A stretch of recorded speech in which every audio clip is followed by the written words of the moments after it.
YouTube, how's it going? Welcome back to Paul's Wrath. My name is JD, and today we're continuing with our playthrough of Pokémon Crystal in Order of the Pokédex. However, today we're doing an optimized playthrough. If you didn't see my playthrough last week, we played through a Snubbull when we let it evolve into Granbull and played through. Actually got a very good time for a first-time playthrough for a Pokemon I've never done before. But today we're going to, crank that up a little bit.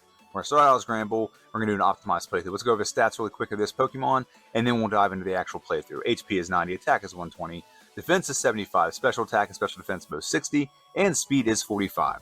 We're going to go ahead and dive into this. The first battle of the game is against our rival. Our rival's name was Triple Question Mark, as per tradition. And we gave Triple Question Mark a Chikorita. Chikorita is not, it's not really a great option with a normal type Pokemon because we're not weak to anything. It's just the bulkiest of the three. And we're going to go ahead and go for Crunch. Crunch looks like it's going to be about a 3-shot. We got a really good amount of damage done on the second one. Get the win, get the knockout over our rival. Super easy, barely an inconvenience. And from here, we're going to progress on and do some training. And while we're training, we're going to go over what we're doing in the optimized playthrough. So this is a list of what's called egg moves. So if you don't know this, there's Generation 2 introduced the concept of breeding with Pokemon where they can breed. And by breeding, you get extra moves. And with this Pokemon, there's not a lot of great options, to be honest with you. Crunch, Feint Attack, Heal Bell, never use that. Leer, Lick, Metronome, Present, and Reflect. Now, a lot of these aren't really that useful in a solo playthrough. However, Crunch, 80 base power Dark move. I thought that would be the best option to use with this Pokemon, so that's what we were doing. Also, an optimized playthrough, we start out fully evolved, so we have good stats.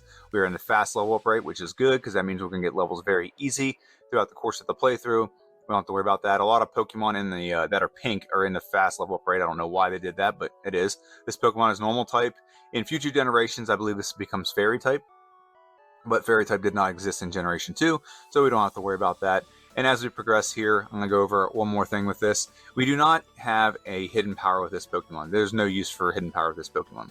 This Pokemon has such good type coverage when it comes to the elemental punches. We get access to Shadow Ball, and obviously we get all access to pretty much all the normal moves except for Swift. So we don't really need a lot of, we don't need something that kind of counters our deficiencies. That's mainly what the move Hidden Power is for whenever you have something like, for example, let's say I didn't have a great attack stat with this Pokemon. I might do Hidden Power like Flying, for example. That might be something I use to counter fighting types. However, with this Pokemon, and with Return, and with Pink Bow, and with a whole bunch of other things, we just can outpace and just do so much damage to fighting type Pokemon before they have a chance to hit us that it doesn't really give us a problem.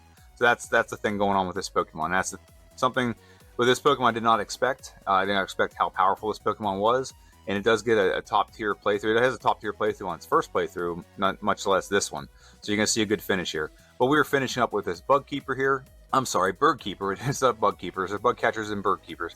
There's not Bird Catchers and Bug Keepers. We're going to go ahead and face Faulkner. Faulkner is the first gym leader, and he is a flying type. We're going to do Crunch. It's going to be a 2-hit knockout. Very good. We level 10. Actually, very low level going in this battle. And we get a critical hit, knockout the Pidgeotto. So as we look at our comparison to the first playthrough took us 7 minutes and 25 seconds to get by. Now here's one big difference. We don't have to do Bellsprout Tower. In the optimized playthrough, we can skip over that. We backtrack and get Flash later when we need it, but we don't have to play through in the beginning. In every of our normal playthroughs, the first time playthrough, we have to play through and go beat Bellsprout Tower. That's the rule. Now in the second one, we don't have to. We can skip over it and we can just go right for it. So we have a 3-minute advantage over the first playthrough. So let's continue on with this trend. And after this gym, we're going to dive into the next gym, which is going to be Bugsy's gym. Bugsy's gym, it's actually a little bit of an offset of when I went through, because in the first playthrough, I went and faced our rival first, and then I went into Bugsy's gym and faced Bugsy. So it's going to be a little bit skewed, but it is what it is. It's fine. So Bugsy comes out, and Metapod's the first Pokemon. And Grumple's going to go for a Bite on the Metapod, hoping to get a flinch. That's why I went for Bite, not Crunch. I don't think Crunch would have been a one-shot, so that's why I went for Bite. So right here, we don't get a flinch either. That's fun. And now Scyther comes out. Now Scyther can't really do much to us. It can't do that much to us, so we go for Crunch. Looks like it's about maybe a little more than about a quarter. That's about what it looks like. We get the win. We get the knockout over Scyther. And as we see the time come up, we have a 7-minute advantage over our last playthrough and our battle against Bugsy. So not too bad of an increase, but like I said, we faced our rival first, and then we went ahead and faced Bugsy. So that's a little bit of the reason why the time is like that. So we're going to go ahead and heal really quick, and we're going to face our rival. I have no doubt in my mind we're going to obliterate the rival. We have Crunch. The only problem I question is whether we're going to outspeed the Ghastly. That was the problem in the first one because the Ghastly outsped us, and then we weren't able to knock it out. But we have one more speed than Ghastly right now, so we get a 1-hit knockout with Crunch. We're not going to learn Lick. That's a completely useless move in this playthrough. Crunch is going to 2-shot the Zubat. Very good. and then Bayleaf. The reason why we chose Bayleaf, like I said, it's the bulkiest of all of them. And I think it actually gets probably one of the better moves of all the starter Pokemon that your rival gets. He gets Razor Leaf, which crits a lot. It's very powerful. But we do get the win. We get the knockout over our rival. We're going to head on through this forest here. We're going to grab a really nice move. We're going to grab a potion here. Super potion. And then we're going to go ahead and talk to this guy with green hair. And he's going to give us Headbutt. Headbutt is a very, very powerful move. It is more powerful with a normal Pokemon than Return is with most Pokemon. Headbutt is 115 effective power right now. And I do believe we have the pink bow, so that's why it's helping. But the pink bow does give it a nice boost to 10% boost to normal moves. We backtracked and got that. And now we're going through here. We only have to face one mandatory trainer in this gym, and we're going to go ahead and face Whitney. Whitney is going to give us a very nice boost as well to our normal attacks. As soon as you see that we beat Whitney, you're going to see a nice boost to Headbutt. So one shot on the Clefairy, and we're going to get a 2-shot on the Miltank. It does nothing. It starts going for rollout. The best thing it could do there is go for Stomp. And as you can see, we are maintaining this 7-minute gap that we have with our last playthrough. We are still going a little bit faster, and you're going to see Headbutt here in a second is going to get a nice little boost from 115. It's going to go up a good decent percentage. I think it's going to go up, 129. So Headbutt, effectively, once you beat Whitney, is way more powerful than Return is with a normal Pokemon. So we get the win, and we're going to move right on and talk to this lady right here. She's eavesdropping so-and-so. And then we're going to get this water gun, squirt bottle, whatever we'll call it. And we're going to move right on and take on Sudowoodo. Sudowoodo is a rock tree thing, and we have Ice Punch, and Ice Punch is going to, it looks like it's going to be about 3-shot. Rock Throw is not doing that much damage to us. We get the win over Sudowoodo and progress right on. To Ecruteak City, we're going to go ahead and dive into the Komodo Girls, and while we fight the Komodo Girls, I like to take this opportunity to please ask people to make sure you like this video. If you have an opportunity to do it, take a couple seconds, just hit the like button. It gets it out, the more people gets the algorithm going.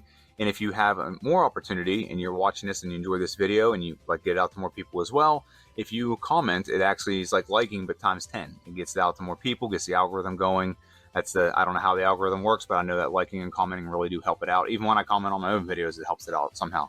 So that's what I'm asking you to do right now. And if you enjoy videos like this all the time, I post twice a week. And if you subscribe, you'll get notified whenever I post. Sometimes I do post 3 times a week. It's very rare because sometimes I do like to play other games, but usually I just play Pokemon, so you'll get notified whenever I do that. All these things help out the channel.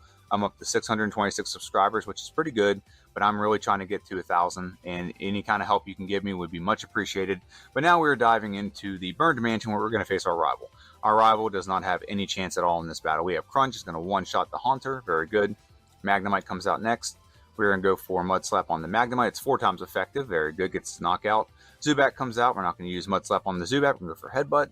And then Bayleaf is the last Pokemon. Is it a one-shot with Ice Punch? It is not. Razor Leaf tickles us. We get the knockout, get the win over our rival. And we're going to fall through this floor right here. And we're going to fall right into Morty's lap. And we're going to face Morty, the Ghost Trainer. The Ghost Specialist, I should say. Morty. And Morty's going to lead out. He's going to have a Ghastly, 2 Haunter, and a Gengar. The Ghastly comes out. And we're going to one-shot with Crunch. Crunch is a one-shot, very good. Haunter is going to be a one-shot as well. The only question is, are we going to one-shot the Gengar? Now, in the first playthrough, we actually had a problem here with Gengar because we got put to sleep, but we didn't have a Mint Berry. And we don't one-shot, so we get put to sleep again. And now we just got to wake up. Just got to wake up. Crunch knocks out, very good. We didn't have a long, couple multi-turn sleep there. We only had a 1-turn sleep. That's good. And when we look at our time, we're still maintaining the 7-minute gap between our first playthrough and now. So as we continue with this, we're going to still try to expand on this a little bit. We're only 1 level off, by the way, of what we were at that time. And we fought more battles than the last one. It's really weird how this game, levels you out on levels. It's very odd. But now we're going to go and face Old Chucky Boy. Now, Chucky Boy is the one gym we're actually weak to. However, he is a garbage trainer. And we have Return, which is up to 189 effective power. We one-shot the Primeape, and we one-shot Poliwrath, my favorite Pokemon, get the win. And we're maintaining a 7-minute gap here. Actually, it's almost 8 minutes, but still 7-minute gap. And we're going to continue on. And we're actually going to showcase the gym leader. I did not showcase in the last playthrough because I forgot to. I actually edited it out. It wasn't on purpose. But it's Jasmine. And you're going to see here, there's a reason why I kind of skipped over, because if you blink, you're going to miss this battle. Magnemite's going to go down to 1 Fire Punch. Very good. Magnemite number 2 is going to come out. 1 Fire Punch. Very good. And in the last Pokemon, Steelix, Fire Punch is going to be a 2-shot. It's not going to heal. It's going to get a knockout. Very good. And I promise you I did fight it in the last battle. I didn't show it, but as you can see the time here, we are maintaining roughly a 7-minute gap. That's exactly 7 minutes on the dot. as we maintain our battle and win against Jasmine. Jasmine's actually one of the most difficult trainers in this game, so the fact that you can get such an easy win over her is good. And now we're going to face the red Gyarados, the hulked out Gyarados. And with return or electric punch, we don't have electric punch equipped, so just return, get the knockout, get the win over the Gyarados, and move right on to Price's gym. Now Price is Ice Specialist. He should, do pretty decent here, but we have return, and return's going to one-shot the Steel, and Dugong Gong Gong comes out, and Dugong Gong Gong is going to get knocked up by one return. And is Power Slam going to be a one-shot? It is going to be a one-shot. Very good. And we get a clean sweep over Price, and we still are maintaining this 7-minute gap, actually 7.5 minutes. So we are gaining a little bit on this time, but we're going to progress right on to the next battle, which should be against our rival. Rival in the underground basement thing, and he's going to come out, and I'm pretty sure he'll lead out with is Golbat, or is it? Yeah, it's Golbat. Okay. So Golbat comes out, and we're going to go for Thunder Punch on, return. Pretty much return on everything except for Haunter is useful.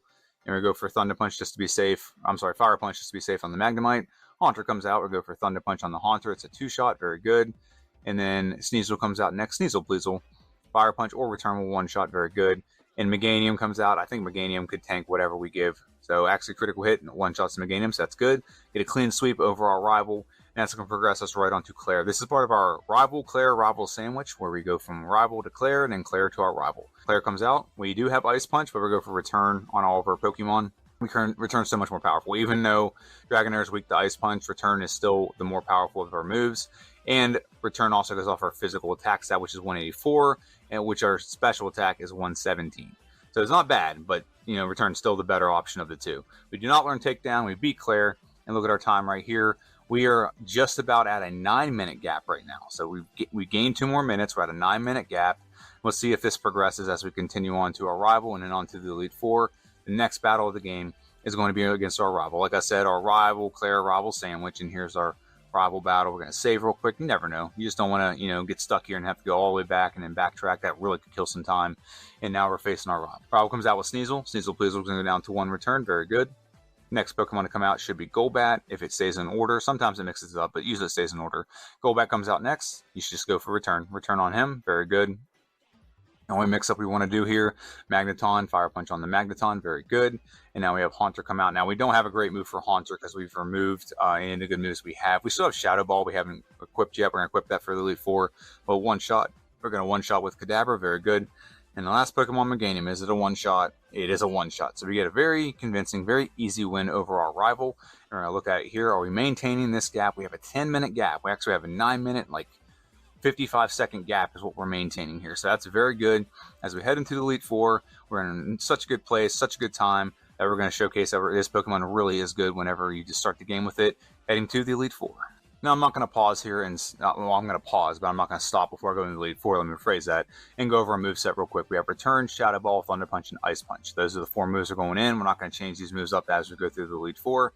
Our stats are as follows. Attack is 192, Defense is 139. Special attack is 121, special defense is 108, and speed is 104. Our first battle of the Elite Four is going to be against Will. We have equipped Shadow Ball so that we can obliterate his team. We probably don't even need to do that, to be completely honest. We'd probably just go for return and have the same outcome. Xatu goes down to 1 return. Now, in the last playthrough, we swept the Elite Four with no resets. Let's see if we're going to continue that trend. We knock out the Jinx. We knock out the Executor. Very good. I think Executor, having Shadow Ball for Executor is a big deal because it's pretty bulky, so it was very useful. 1-shot to Slowbro and 1-shot to Xatu. So clean sweep over Will, and that leads us right into the next gym leader. The next member of the Elite Four, not the gym leader, and that is Koga. Koga is a poison specialist, and he's going to lead out with an Ariados. And pretty similar to the last battle, we're pretty much going to sweep this entire team. The only one we're not going to 1-shot is Fortress. Maybe I should have hung on to Fire Punch for Fortress, but, we're still going to get a pretty easy knockout over Fortress. They can't do anything to us except for maybe Explosion. I cannot remember the last time that Fortress actually went for Explosion, though. So, get the knockout over Fortress, and now we have Muck come out. Return on the Muck is a 1-shot. Is Crobat a 1-shot? We don't outspeed it, so it's going to get a chance to kind of evade us, but we get the 1-shot nonetheless. We clean sweep right over Koga. Everything's a 1-shot except for the Fortress. And that leads us right into the one member of the Elite Four that could be very problematic if we're not 1-shotting, and that is Bruno. Bruno is the fighting type specialist. He has all fighting Pokemon except for Onix. Hitmontop's a 1-shot, very good. Hitmonlee will also be a 1-shot. Everyone here will be a 1-shot except for maybe Machamp. Hitmonchan will go first because Mach Punch is a priority fighting move. And so we have a little bit of damage to us. If we don't one-shot the Machamp, we run the risk of getting cross-chopped, which can obliterate us, but we have pretty good defense. We might even be able to tank that. We one-shot the Machamp, and we one-shot the Onix. So very easy win over Bruno. We usually don't talk about Bruno very much, but in Generation 2, he can be a problem, especially with Mach Punch, and especially with some things like that. We move on to Karen. Karen's usually the biggest problem in the Elite Four because she has such a bulky Umbreon that likes to put you to sleep, or I'm sorry, likes to confuse you and sand attack you, but we get the one-shot. We don't outspeed the Gengar. It does curse us, but as long as we don't, we have one-shots, we're not going to take any damage from curse. We one-shot the Murkrow, and the last Pokemon, Houndoom. Is it going to be a one-shot? It is, because it's super frail. We get a clean sweep, one-hit knockouts across the board, Okos, as they say, and we move right on to the final member of the Elite Four, the champion, who is Lance, the liar with the flyers, from my guy Squidgy calls him that. And we're going to go ahead and take on Gyarados. Actually, I've been calling him Danhausen lately, but if you know who Danhausen is, comment down below. We one-shot the Gyarados with Thunder Punch. We one-shot the Dragonite with Return. We do have Ice Punch on our moveset in case we need it, but Return is just obliterating Dragonite. And we have Ice Punch on the Aerodactyl. Hyper Beam does not do much to us at all. It has to recharge. We knock it out. And we have 2 Pokemon left. Charizard, as long as we can hit Charizard with Return, it's a one-shot, extremely good. And Dragonite, the level 50 Dragonite. Do we one-shot the level 50 Dragonite? We do not. However, we do get a 2-hit knockout, a Toko, as I like to say. And like I said, we beat Danhausen, and now we're getting our time locked in with the Elite Four. And let's compare that to the last time we played. We were at 54 minutes and 24 seconds. The last time we played, in the original playthrough, we beat the Elite Four at 1 hour and 4 minutes and 29 seconds. So we have a 10-minute time gain on the original playthrough. We had 2 resets in the original playthrough. We're 1 level higher, and we're a lower level right now, and we are 10 minutes faster. So that's good. And that's exactly what we wanted to get out of this. This is kind of an example of what we want out of these playthroughs. I really think I can do faster, though. There's got to be so many ways I can skip more battles and come in a lower level. But that might be a video for another day, but that's not all the video yet. We still have to dive into Kanto and beat Blue and Red. So I'll see you guys in Kanto.